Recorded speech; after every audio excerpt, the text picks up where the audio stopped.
Hi there, it's Katie Cleasby here from Lakeview Aquatic Consultants. I'm really excited today to be talking with Dr. Katie Cleasby. Katie and I got connected during the 2020 Pool Aid webinars, and she has been doing a lot over the last few years. I had the opportunity today to catch up with her, see what's new, see what she's working on. She has lots of projects on the go, so I really hope you enjoyed this conversation with her. It's Katie Cleasby here from Lakeview Aquatic Consultants. I am joined this morning by Dr. Katie Cleasby. We've been connected for a few years now. We got connected during the pandemic, and she's been doing some amazing research when it comes to water-related injuries and fatalities when it comes to large-scale sporting events like triathlons, Ironman, open water events.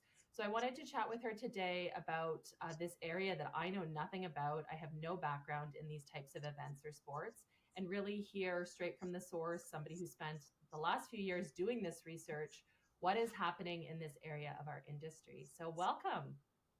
Hi, thanks so much, Katie, for having me and for this opportunity. I'm happy to be here. So can you talk us through your background in aquatics and what led you to write a whole dissertation on this topic, as well as the title of your dissertation? Sure. So my background, I was from New Hampshire, and I started doing triathlons and exploring the sport. And I happened to be working as an aquatics director at Phillips Exeter Academy. And on the weekends, I started accumulating these lifeguards who were working for me, and started dipping my toe literally into the sport of triathlon. And the directors had word that I had access to, 50 or so lifeguards at our facility. So they started emailing and calling and saying, hey, when you show up this weekend to your triathlon, could you bring a couple of lifeguards? We'll throw them, 50, $100 to sit out there for an hour or two to guard the swim portion. And so we quickly realized that we had pool lifeguards, and they were going out to lifeguard on open water in the lakes region of New Hampshire.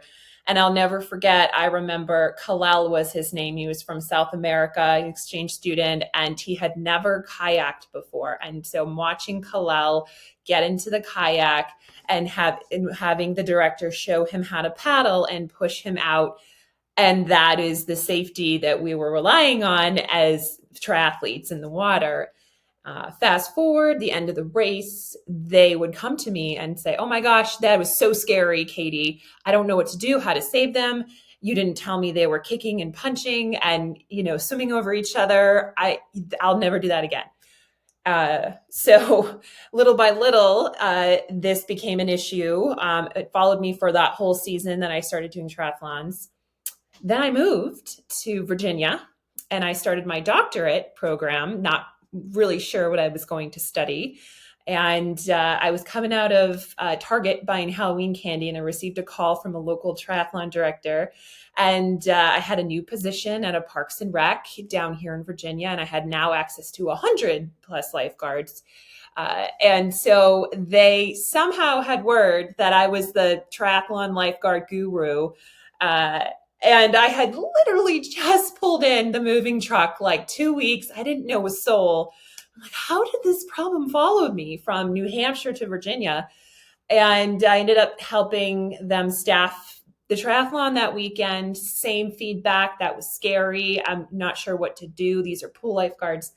And little did I know that they had had some deaths at that particular triathlon, not a death that year, but in the past. So I started looking into it. I started my doctoral program at George Washington University, and started digging in and seeing how many deaths they have. 67% actually of the deaths in triathlons are from the swim portion. So that led me to my dissertation research, which was how experienced lifeguards make decisions in open water triathlons. So there's so much I want to unpack there. Can you give us a little bit of background? Because I have no triathlon experience. What is the swim distance that a regular triathlete can expect to do? I realize there's, try or Ironman is quite a different length, but what is the length or distance we're typically talking about? Yeah, so a triathlon, there's four different distances. You can go start with a sprint, so it's about 200 to 300. There's not really a set, it's more of a range. 200, 300 yards. Sometimes sprints are in pools. And then it goes to an Olympic, which now you're doubling that essentially. 500, four to 600 yards. And then it goes to a half Ironman, which is a 1.2 mile swim. And then the Ironman distance is 2.4 mile swim. But all these are obviously followed by biking, swim, bike, run. So the Ironman distance is 2.4 mile swim. You get out, then you bike 112 miles, and then you run a marathon, 26.2 miles. So the athletes, they start with the swim, so they're looking to get, find their place in the pack, as it were. And you already mentioned a little bit about the punching and the shoving. So how would you describe the swimming for someone who hasn't seen it on YouTube or in a live event? How is that swimming different from what we might see in lap swim just at my community pool? Sure. There's a significant difference, obviously. You have the environment, and so much of uh, the underlying components, the research, the theories on situation awareness has to do that I used in my dissertation has to do with the environmental cues. And that is, I want to say, one of the main differences, right? In a pool environment, everybody has their own space, their own lanes. From a lifeguard perspective, you can scan a small amount, you can count all the strategies that they learn in lifeguarding academy or sort of whatever X certification program. It all goes out the window when they get outside.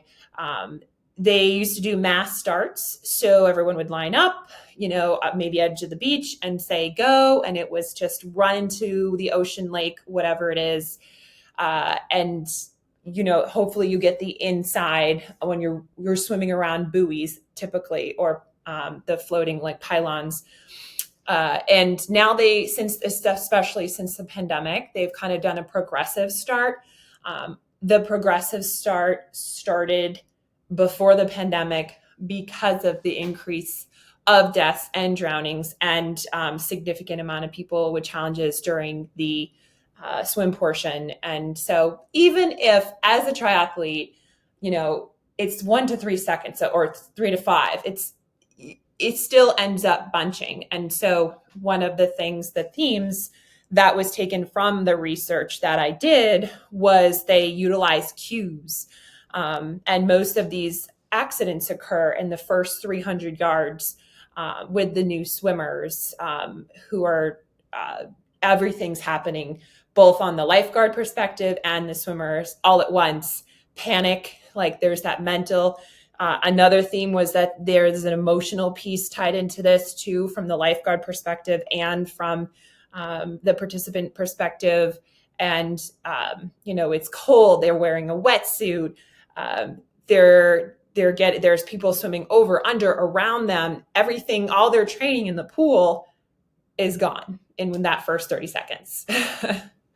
I was going to ask about that. If you reviewed the either the fatality statistics or the injury statistics, and if you could draw any patterns, because I know here in Calgary, the most recent triathlon-related fatality was, my recollection from the news article, was associated with cold water shock because it was in a glacier-fed lake, and none of our lakes truly warm up in the summer. And so if you are not accustomed to that cold water shock, it's quite different from what you might expect out on the East Coast, or even the altitude factor. We're not quite as high as Denver, but if you're pushing your cardio capacity and you add in some sort of temperature complication and you add in the stress and anxiety, there's just so many factors. So what did you find when you were looking at the statistics? That's so interesting that you use that word, Katie, pattern recognition, because that was theme number 5 for us. So part of my research, it was important to have a variety of different sites, a variety of different aquatic bodies of water. So we looked at rivers and lakes, ocean, and we went to Colorado, Illinois, Virginia, and New York. So different parts of the United States to make sure It was all across the United States. And when we went to Colorado, some of the lifeguards, and it was important for us to interview the experienced lifeguards because those were the best of the best. If we learned they've seen it, there were certain criteria they had to meet in order for them to be selected for the study. And they had to be obviously over 18. But part of that question, theme number 5, is lifeguards use pattern recognition of common problems. And so at this particular site in Colorado, they had two drownings. And one of them, interesting enough, was 70.3 half Ironman for the race. I had interviewed the lifeguards in June, and somebody had passed away. She happened to be in that triathlon in August right next to her. And so I received a communication following my research saying, what you're doing is so important. He was my friend. I was a lifeguard, and it happened in the water right next to me, like 2 months after this interview. So the awareness piece is so important, what you're doing here today. But part of the pattern recognition, that swimmers lack experience in open water. So most of the time, these athletes, right, like they are training in pools. It's hard to get open water time. There's a lot of great lifeguard programs out there in Parks and Rec who try to do like this site in Colorado. Lots of prep ahead of time. They'll do weekly open water swims just to get people used to it. And so we know that the statistics tell us that most people are more comfortable on the bike and the run, and that is the least confident of the three. So lifeguards know that. Another theme that was the pattern recognition. I talked about this a little bit already. The high volume of rescues at the beginning of the race. This was something that came up over and over again in our qualitative interviews, was they know that once they make it past the halfway point, it's very rare that they're going to need a rescue. Obviously, they're going to track them all the way to the end. And then the last two were environmental challenges. There's, we're talking about this, like you just said, the sun and the temperature of the water and the elevation and, is it cloudy? Is it murky? These are all things on both sides, both perspectives. But my research was from the lifeguard's perspective. And the last one was the swimmer's underlying health conditions was another pattern recognition. So many underlying health conditions end up exacerbated, like SIPE, sudden-induced pulmonary edema from the wetsuits, the anxiety of the swimmers that occurs. And so all of these things are triggers for intense beginning of the race, environmental factors, lack of experience, and then it happens. So it's important for us to educate the lifeguards to be aware of all these patterns based on the experts and the experienced ones who have seen this all across the United States, and share this information with those who are going to be going out this season. Well, and I think it's so interesting because speaking from my own experience as a lifeguard, there's been so many times in the earlier part of my career where I, was asked, can you help out with this triathlon or can you help with this local sporting event? And it was never nefarious, but you didn't really realize until you got into it what the risks were to you as a person in terms of exactly what you already described. If I'm not experienced with a kayak, how am I going to rescue somebody without flipping the kayak myself? Or how am I going to pull the person I'm supposedly meant to rescue onto the kayak in the midst of foaming, frothing water with hundreds of people swimming around me? And I lack the walls that I'm accustomed to doing my retrievals with, or I lack the rescue equipment. Maybe I only have a buoy, but I'm used to having a lifeguard tube or some other device. And so why do you think it is that lifeguards get pulled into these scenarios in the first place? Or why is there not more of a structure to prepare lifeguards for these types of events? Wow, that's a great question. And part of my initial research too for my chapter 2 was to make sure that I have a bookcase next to me with all the different manuals, from the open water lifeguard and American Red Cross, StarGuard, and a few more. And StarGuard, Starfish had the most, 2 paragraphs about, as a lifeguard, you may be asked to guard a triathlon. And it had a couple paragraphs on what they may be looking for, or not looking for, but what they may experience in that. And so, that very problem of not having the educational material or a true certification, or even just general awareness of guarding a triathlon, how different it is, was the driver of this research. Because I looked at everything out there, obviously there's a significant amount of open water, and that those were great, super valuable as far as the environmental cues. But when you're lifeguarding a beach on a hot summer day, everyone's kind of spread out. It's not the same as a race, the chaotic, ambiguous environment, which is why I use the naturalistic decision-making approach, which is like making decisions quickly, utilizing your expertise in the past without even realizing it, like pilots, doctors, emergency doctors, firefighters, they all use this NDM. And so I don't think it's the fault, of anyone really who hasn't had a chance to dive into this. I would like to see change, especially, at the top level. I can say that I am an Ironman athlete. I've branded myself with the tattoo. I wanted to see Ironman in this study because they are one of the biggest players internationally. The most amount of drownings come from the Ironmans, just simply because of volume, right? They're the largest races. And they made it very clear that their legal team made it very clear that they did not want to be part of the study. And so I think it starts with a change of attitude that, we're not here to point fingers.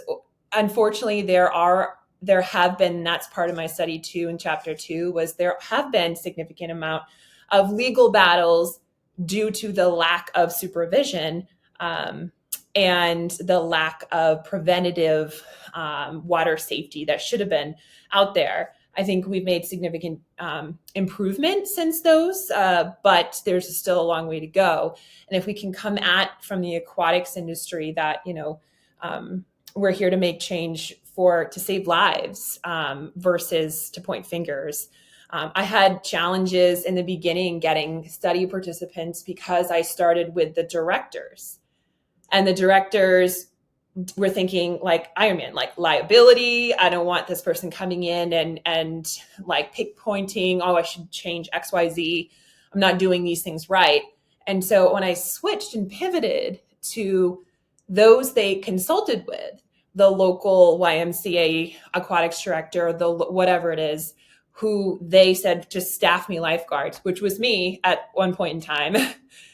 Obviously the aquatics people have a deep passion, a deep care for this. And so all of a sudden, right away, I had significant amount of participants who are willing to make the change. So I don't know if that answers your question or not, but. No, I mean, there's so much in that area. I think exactly what you said. The change is best from the top, but I don't think we're at a point yet where the organizations are willing to consider where the problem is in terms of scope or scale. I think there's a lot of denial there. And one of the things that always rings true for me, having worked in municipal aquatics for a municipality, and we, to make a very long story short, we found out that there was going to be a triathlon in our town, and it had not been approved through the regular permit channels for road closures and safety and all of those requirements. And so we knew about the pool component, but all of the other compliance pieces were not followed in terms of flaggers and road safety. And so it came down to the fact in that particular experience with one organization that they were for profit. And so every additional quote unquote red tape or flagger or extra police officer cost them money. And so that really informed for me, accurately or not, the hindsight I had with some of these lifeguarding events where, they'd said, oh, well, we'll give you a t-shirt and lunch and you're going to be a volunteer, and there's no training and there's no support. And I wonder now, when I think back on those different events that I did assist with, some were very informal, just local sporting groups, and I don't think anybody made any money. But then when I think corporately or globally, some of these big events, I would imagine, have thousands of registrants, and it can't be cheap to register, I'm sure, for an Ironman. I don't know what that looks like. And they're very expensive. An Ironman is about $1,000 willingly out of your pocket, and a half Ironman is about $500, and then a sprint is about $100. So it's costly, and that's from the participant side. But that StarGuard was one of the few lifeguard curriculums or programs that mentioned triathlon. It's interesting to note, I recently read that StarGuard, the lifeguard group, has announced that they are going to be developing a curriculum in conjunction with URBNSURF, which is one of these inland surf gardens or wave gardens, because they've recognized that the conditions for rescues in a large quote unquote wave pool are completely different from a swimming pool. So I think there are some agencies that are looking to make those changes. But what types of things would you want to see in any curriculum that was either focused towards open water sport events? What are some areas that lifeguards need to know are different? oh my gosh, yes. Well, let me grab, there's a whole list of them here.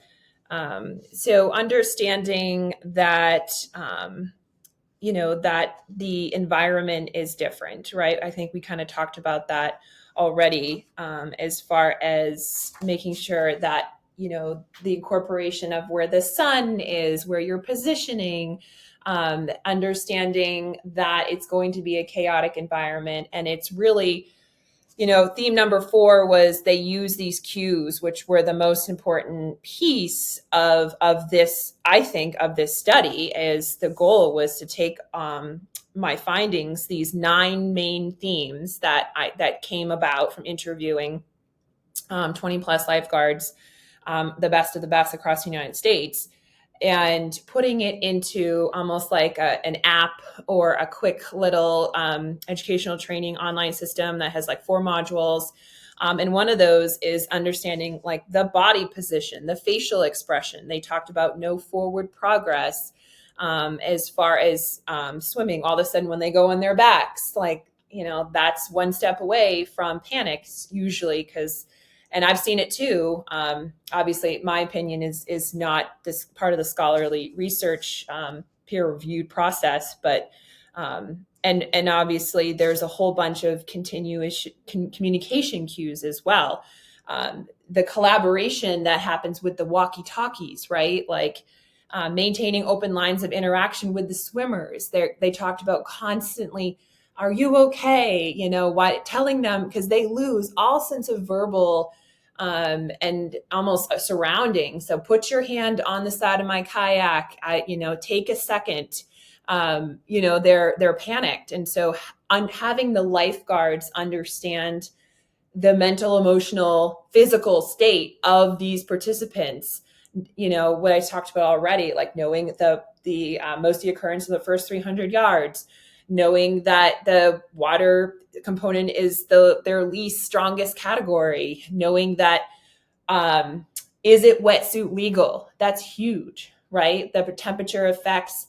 If they're wearing a wetsuit, that is an aid for flotation. So yes, you could still have rescues, but the rescues might decrease because everyone's got a wetsuit on. Or maybe there are SIPE conditions that affect their breathing. And so sometimes when it's not wetsuit legal, there's an increase in rescues or whatever it is, assists, because they don't have their wetsuit on.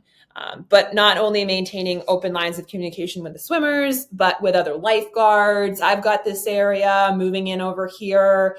I see the last one on the race. Everybody move in. We don't need anybody towards the first buoy anymore. And then finally, right, the EMS is so important that we haven't even touched on that part yet. And making sure that you have those pre-race trainings, pre-race meetings, pre-race information. These lifeguards guarding triathlons need so much more information than if you are just guarding like a regular pool or a swim meet or something. They need to know how long the distance is. Like one of the races that I observed in Colorado or in Illinois, they had a sprint followed by Olympic followed by a half, and everybody had a different color cap on. And so the consulting group that did that was phenomenal. Like I got to see their pre-race meeting, the packet they sent out. They had also, there was another one in New York too. And he's phenomenal as well. I can't say names because NDAs and all that, but I really have so much respect for the ones who are doing it really well. And it's all about that information as part of that decision-making process.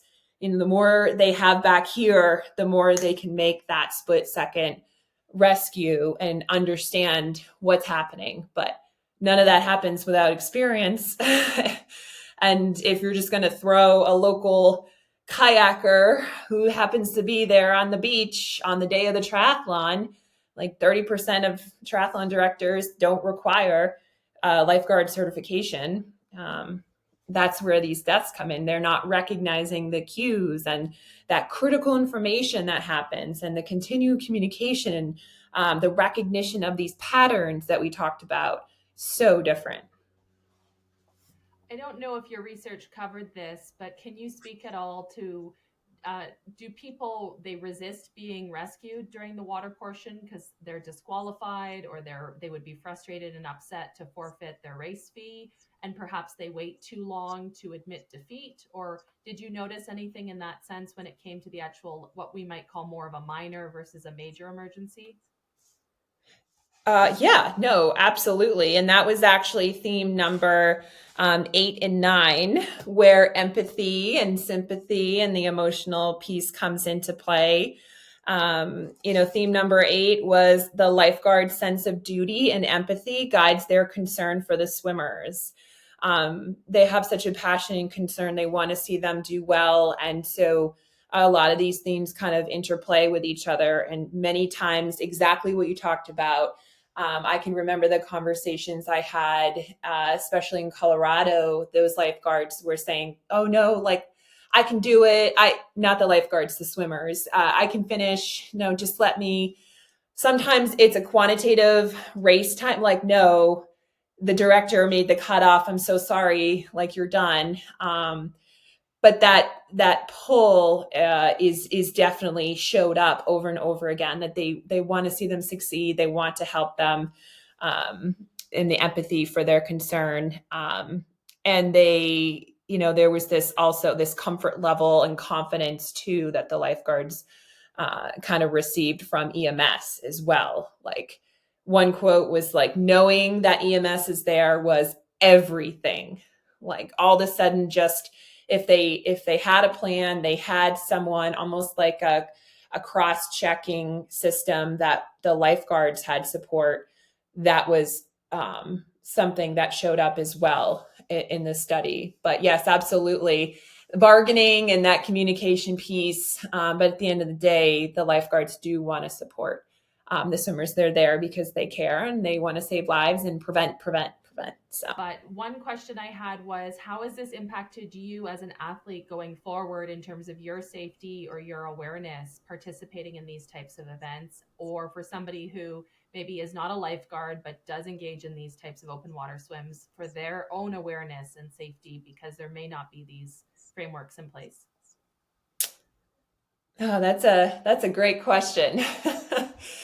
It's definitely made me more critical. But I do think that my friends and family and triathlon team know what I've been doing for the last 5 years, and some of them have even supported that.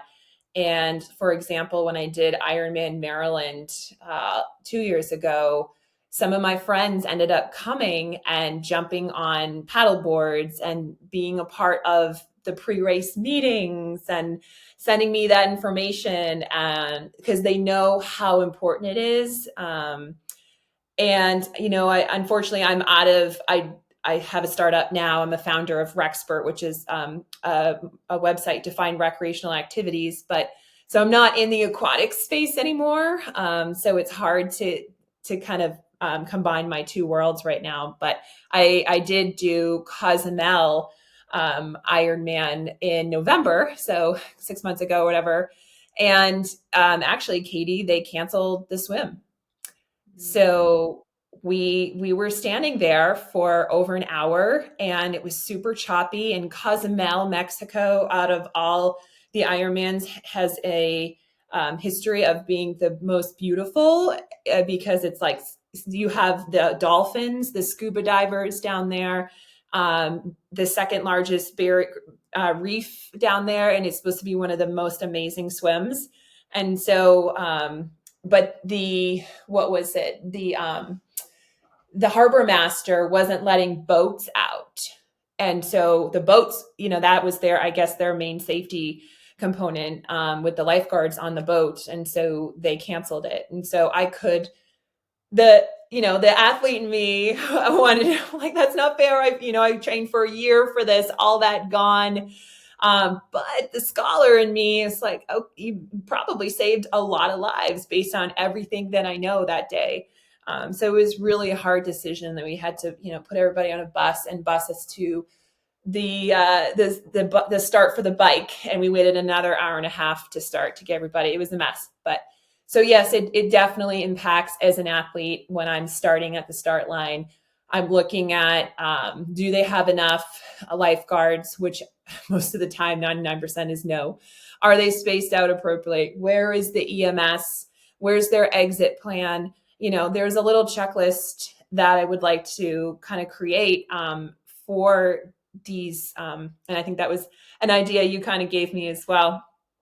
These race directors, as we start out into the season, the main things, minimum, that they should have, and then eventually develop, a really easy module based on these 9 themes that we found, to just educate the lifeguards. If you're gonna pull them from the pool, and that's your best chance, or somebody who's a nurse or EMS certified, then at least be, at least you have to know what to look for, the cues. Some people don't even know what a triathlon is, and they're like, I'm signed up because I'm a nurse, but I'm going to help people. Like, you don't even know what you're looking at or looking for. But something's better than nothing. So. Well, and like you said earlier, the EMS component is a whole other discussion we could have, because people don't necessarily realize these beautiful remote locations. Like, certainly the triathlon that occurred, it was not in Calgary, it was outside of Calgary in Banff, and there's not a full hospital. I mean, there is a full hospital in Banff insofar as they deal with ski injuries and bear attacks, but they would not be prepared for 7 or 8 non-fatal drowning recoveries. They have limited capacity. And then you're talking about an hour and a half to 2 hour drive on the road to Calgary, where there are plenty of hospitals, or you're stationing a helicopter, which is not cheap. So it's these little details that not everybody thinks about. As you said, a proper race director who has considered the risks and covering their basis in terms of all of these elements may do so. But in my experience, where somebody was looking to cut corners a little bit to increase their profit margin, may not consider the risks to the user, who thinks they have a plan if something happens, but they don't necessarily. Exactly. Yeah, there's a lot to think about. You're looking at 3 sports, and you're looking at, these athletes train, but it's important to understand from both perspective the safety components that go into each sport and the transitions. It's not easy. It's and the first one is I think one of the most dangerous, because there's water involved, and the drowning response rate happens very quickly. Do you have any thoughts? You probably had many light bulb moments over the course of your research, but anything, 1 or 2 things specifically that come to mind that the average person may not be aware of? I mean, yeah, I mean, I didn't even talk about like the average person wouldn't be aware of. I mean, I did have specific theories and models that were, the underlying educational theoretical component to this, which was situation awareness and the recognition prime decision making. I think most people would probably recognize the recognition prime RPD model, which and so I kind of fused the two of those with the environmental piece of the open water triathlon. Um, and so, yeah, I think it's as far as the impact to the NDM approach, the naturalistic decision making approach, is the bigger umbrella. And then you have these models that fall underneath them, the situation awareness that has to do with the environmental cues of the triathlon. And then the recognition prime decision making model has to do with the cognitive piece of the lifeguards making these decisions in this environment around them. And it all happens really quickly. And so, I really would love to utilize this research. And it's interesting too, because I had talked to some of the, like Jill White with StarGuard, and she did a lot of work in early on in the 90s when triathlon first came out with a lot of this information, not necessarily from my study, but good practices for lifeguarding in general when it was just like the sport exploded. And she told me that they literally flew like across the country and tried to educate people, but they didn't want to hear it at that point in time. And so, unfortunately, people have had to die in these statistics, and we've gathered all this data, and here we are in 2024, and it's still happening. And so I would say my last, thoughts would be a call for change, a call for education, a call for doing better based on the research and the knowledge that we have. Like we didn't know before, now we know better, let's do better. And my study was one of the first, if not only study that has to do with lifeguards and triathlons. I pulled in a lot of studies in chapter 2 for general drowning and triathlon cases that had occurred. But it was really hard to find triathlon specific research, if not just articles out there. And so, yeah, I would love to see a better system, better strategies, better safety components, and to prevent some of these things that may happen come May when the season starts. We're definitely going to link to your dissertation as well as the article you were telling me about before we got started. But where can people find you? Tell us about, mention your companies, your websites, your contact information. Where can people find you for more information on these? Certainly, you can't solve everyone's problems, but I know you have tried to be a resource to the industry in terms of those race directors or organizations who are interested in implementing changes. Yeah, of course. So my startup company is Rexpert, RECSPRT. But my email is katie@rexpert.com. That's the one I check the most. And I do have a LinkedIn page for my triathlon aquatic consulting group, but it's kind of taken a back seat for now. But obviously, I have all this information and would be willing to support any triathlon director who is looking to implement these changes, or a simple checklist, or an overview of what they have or what they could do differently if should they have that positive attitude. And so, yeah, email would be the easiest, at katie@rexpert.com. Well, and I know we discussed, both as business owners, we don't have infinite time, we don't have infinite money, but I think there's so much value in the research that you did. And I really hope that eventually at some point you have the opportunity to present it to a wider audience who is receptive to it, whether that's at conferences or trade shows. I know what it's like to not want to try and push information down people's throats if they're not ready. But I do think that, as people come to the realization that this is a much bigger issue than I think we collectively realize. Specifically, you could get into statistic collection and people hiding these incidences or not tracking them because they simply don't realize how to describe them or categorize them.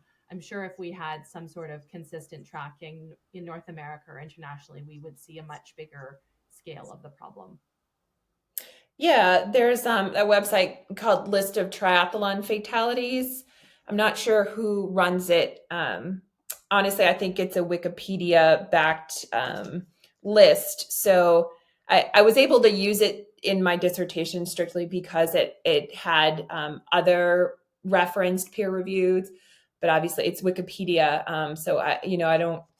But that would be the list of that. You can see the current ones, and that whoever runs that page does a pretty good job of tracking and finding the local newspapers. But obviously, it's not something that they want the world to know when somebody passes away, or what happens internationally as well.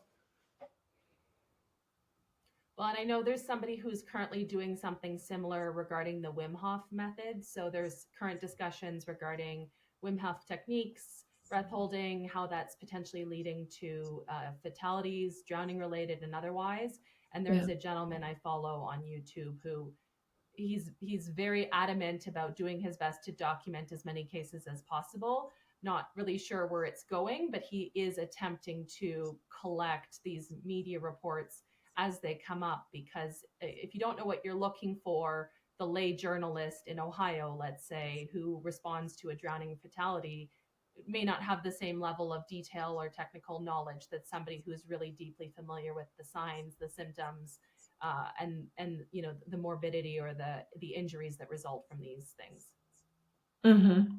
Yeah, knowledge is power, and gathering, like you said, it's great that other people are taking interest. And, triathlon is one of the many different aquatic sports that, it's when water is involved, there's a whole different safety component there. And that's where lifeguarding is literally the definition, right? Guarding someone's life, that prevent.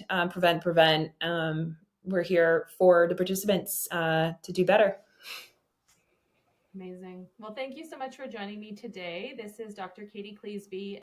We've been talking about all of the complications that go into open water sports, such as triathlon, Ironman events, and the way that this is not your typical lifeguard experience, as well as an area that requires a lot more study, but starting with your dissertation. So thank you so much for being here today. Thank you, Katie. I really appreciate the opportunity to share, and I could talk about my research all day long. So thank you again.